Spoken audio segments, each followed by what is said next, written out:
Dusanzwe tuzi ko abaherwe n'abantu bakomeye ku isi bakunda kugendana n'abarinzi b'umutekano, imodoka zihenze cyane, indege zihariye ndetse n'ibindi bikoresho bigaragaza ubutunzi bwabo n'urwego bagezeho mu buzima.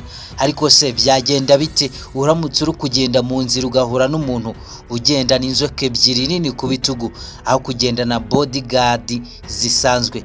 Ese yaba ari ugushaka kwigaragaza ko ari ku rundi rwego cyangwa byaba ari imyizerere idasanzwe, dore ko bamwe bakeka ko uyu mugabo ashobora kubajya mu myuka mibi? Ese uyu ni muntu ki? Yavutse ryari? Amateka ye ni ayahe? Ni ibiki bituma abantu bakomeza kugira ubwoba, cyangwa se ni ibihe bituma agenda arinzwe n'inzoka ebyiri azifite ku bitugu bye? Mbahaye ikaze, icyo mbibutsa ni ukureba video yose tukavuga kuri Pasiteri Ezekiel Ekolo. Ikindi nkwibutsa gukora like na subscribe kugira ngo uzajye ukomeza kubona ibyegeranyo nk'ibi dukomeza kubagezaho umunsi ku wundi.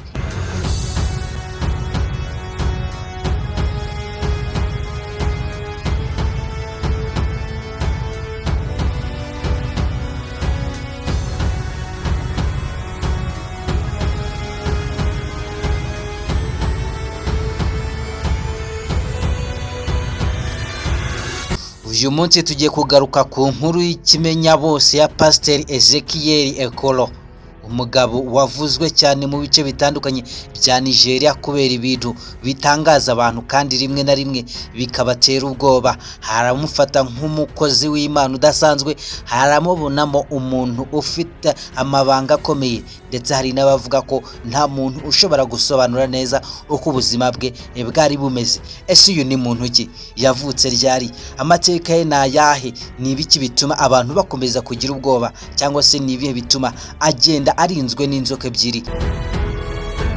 Pasiteri Ezekiel Ekolo yavukiye mu gace gato kari hafi y'umujyi wa Nsukka mu majyepfo ya Nigeria. Yavukiye mu muryango usanzwe utarukize, kandi ubuzima bwe bwo mu bwana bwari nk'ubwa benshi mu bana abo muri ako gace ndetse no ku mugabane wa Afurika. Nk'ibisanzwe yakundaga kujyana n'abandi bana kuragira amatungo, gukina umupira ndetse no kujya ku ishuri. Yarabikoze, ariko uko yagendaga akura abantu batangiye kubona ko atandukanye na bagenzi be cyane. Ngo yakundaga kumara igihe kinini ari wenyine agasoma ibitabo kandi akabaza ibibazo byinshi ku buzima, ndetse rimwe na rimwe ngo yabazaga ibibazo bigoye gusubiza cyane. Mu gihe abandi bana bishimiraga gukina, Ezekiel Ekolo yakundaga kwicara munsi y'ibiti akareba mu kirere cyane nkaho hari ikintu giteye ubwoba cyangwa se gikomeye ayatekerezaga kirenze imyaka afite. Ababyeyi be babonaga ibyo bintu ariko ntibabyiteho cyane kuko batekerezaga ko ari kamere ye. Nyamara uko imyaka yagendaga ishira, abantu benshi batangiye kuvuga ko uyu mwana ashobora kuzavamo umuntu ukomeye cyane. Ageze mu myaka y'ubusore yatangiye kujya yigisha ijambo ry'Imana mu matsinda mato mato y'urubyiruko. Yari afite impano yo kuvuga ku buryo abantu bamwumvaga bakumva bashaka gukomeza kumutega amatwi. Ijwi rye ryari rifite ituze kandi amagambo ye akagira imbaraga zituma abantu batekereza cyane. Mu myaka mike gusa izina rye ryatangiye kumenyekana hirya no hino ku mugabane wa Afurika, ariko ibintu byatangiye guhindura isura. Umunsi umwe ubwo abaturage batangiye kumubona ibintu bidasanzwe cyane. Hari abavuga ko bamubonye agenda mu ishyamba wenyine nijoro, abandi bakemeza ko akunda kumara amasaha menshi ahantu hadatuwe, abandi bakavuga ko igihe aba ari mu masengesho nta muntu wemerewe kumwegera. Ibi byose bikaba byatumye uko abantu bamukundaga niko abandi batangira kumutinya. Inkuru zitandukanye zatangiye gukwirakwira. Bamwe bavuga ko ashobora kuba afite ubwenge budasanzwe, abandi bakavuga ko azi ibintu byinshi kurusha abantu basanzwe. Nyuma y'imyaka mike, Ezekiel yabaye umwe mu bapasiteri bazwi cyane muri ako karere ko muri Nigeria. Urusengero rwe rwuzura buri cyumweru, abantu baturuka kure kugira ngo bumve inyigisho ze. Akaba amaze kubaka inyubako nini kandi ubuzima bwe bukaba bwarahindutse cyane. nyamara ikintu cyakomeje gutangaza abantu nuko akunda kugendana inzoka ebyiri nini z'icyatsi. Nta muntu uzi neza uko byatangiye. Hari abavuga ko yazibonye akiri muto, hari abemeza ko yazikijije igihe zari ziri mu byago, abandi bakavuga ko zari zisanzwe zimukurikirana aho yajyaga hose. Izo nzoka zituma abantu benshi bahagarara bakamureba, bamwe bagahita bambuka umuhanda kubera ubwoba, abandi bakamukurikira bamurebera kure kugira ngo barebe niba koko izo nzoka zitamugira nabi.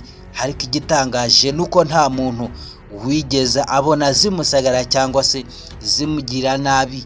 Uko imyaka igenda ishira, izina rya Pastor Ezekiel Ekoro ryakomeje kwamamara. Agura imodoka zihenze, akubaka amazu manini kandi akitabira inama zikomeye. Ariko nubwo ari umukira, abantu benshi ntibamuvugaho ubutunzi bwe gusa. Hari n'abavuga ko afite amabanga akomeye cyane, abandi bakavuga ko ashobora kuba agiye ikuzimu. Hari umugani wakwirakwiye muri ako gace uvuga ko nta muntu wigeze amubona afite ubwoba. Hari inkubi y'umuyaga, imvura nyinshi cyangwa se ibibazo bikomeye, ariko we akomeza gutuza nkaho nta kibazo cyabaye.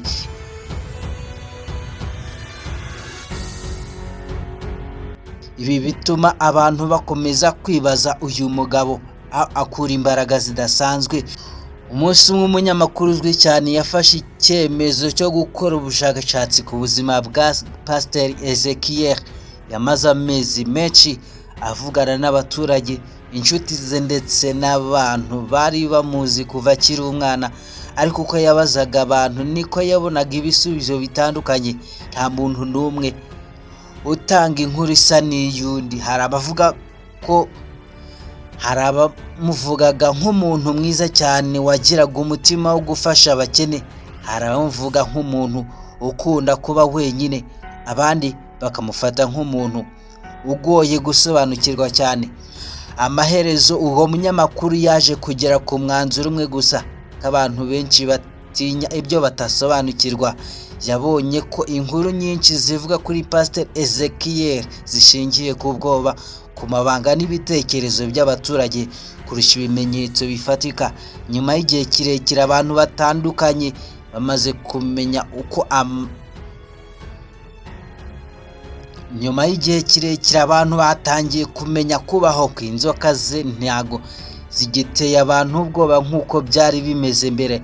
Abantu benshi basigaye bamufata nk'umuntu usanzwe, nubwo akomeza kuba umwe mu bantu bavugwaho cyane muri ako karere. Kugeza uyu munsi inkuru ya Pastor Ezekiel Ekoro ikomeje kuvugwa nk'imwe mu nkuru z'amayobera zikunzwe cyane.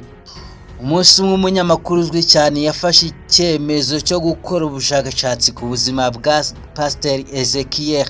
Yamaze amezi menshi avugana n'abaturage, inshuti ze ndetse n'abantu bari bamuzi kuva akiri umwana. Ariko uko yabazaga abantu niko yabonaga ibisubizo bitandukanye. Nta muntu n'umwe utanga inkuru isa n'iyundi. Hari abavuga ko hari abamuvugaga nk'umuntu mwiza cyane wagiraga umutima wo gufasha abakene. Hari abamuvuga nk'umuntu ukunda kuba wenyine, abandi bakamufata nk'umuntu ugoye gusobanukirwa cyane. Amaherezo uwo munyamakuru yaje kugera ku mwanzuro umwe gusa, abantu benshi batinya ibyo batasobanukirwa. Yabonye ko inkuru nyinshi zivuga kuri Pastor Ezekiel zishingiye ku bwoba, ku mabanga n'ibitekerezo by'abaturage kurusha ibimenyetso bifatika. Nyuma y'igihe kirekire abantu batandukanye bamaze kumenya uko abantu batangiye kumenya kubaho kw'inzoka ze ntago zigiteye abantu ubwoba nk'uko byari bimeze mbere. Abantu benshi basigaye bamufata nk'umuntu usanzwe, nubwo akomeza kuba umwe mu bantu bavugwaho cyane muri ako karere. Kugeza uyu munsi inkuru ya Pastor Ezekiel Ekoro ikomeje kuvugwa nk'imwe mu nkuru z'amayobera zikunzwe cyane. Hari abayumva bakavuga ko ari umugani, hari n'abayumva bakavuga ko ishobora kuba cyarabayeho. Ariko ikintu kimwe abantu